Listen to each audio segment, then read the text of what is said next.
Masih dari Kota Namlea, Tribuners, harga ikan di Pasar Impres Namlea kembali stabil kecuali kawalinya. Harga ikan di Pasar Impres Kota Namlea, Kabupaten Buru, Maluku kembali stabil pada Kamis 26 September 2024. Pantauan tribunam.com di lokasi ikan momar merah ukuran kecil dijual seharga Rp20.000 untuk 13 ekor dalam satu tumpukan, atau 3 tumpuk sekaligus hanya Rp50.000. Sementara itu ikan make bisa didapatkan seharga Rp10.000 per tumpuk atau Rp15.000 untuk 2 tumpuk. Komoditas lainnya seperti cumi dihargai Rp20.000 per tumpuk, lema dijual Rp20.000 untuk 6 ekor, dan tuna atau komo dijual dengan harga Rp20.000 untuk 3 ekor. Kepada tribunam.com, akan salah satu pedagang ikan di pasar tersebut mengatakan penurunan beberapa jenis ikan disebabkan stok ikan di Pasar Namlea kembali memadai.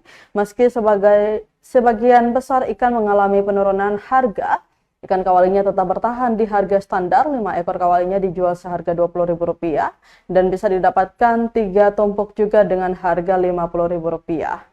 Akan menjelaskan pasokan ikan ukuran besar seperti tuna dan komo berasal dari Manipa, sementara ikan ukuran kecil kebanyakan dipasok dari Bara. Diketahui Bara dan Manipa merupakan 2 daerah yang menjadi pemasok ikan di Pasar Impres Namlea. Dengan pasokan yang stabil, masyarakat Namlea kini bisa menikmati berbagai jenis ikan dengan harga terjangkau, kecuali untuk kawalinya yang masih mempertahankan harga standar.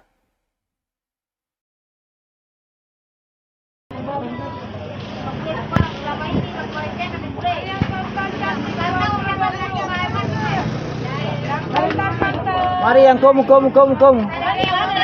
Download Tribun X sekarang, menghadirkan lokal menjadi Indonesia.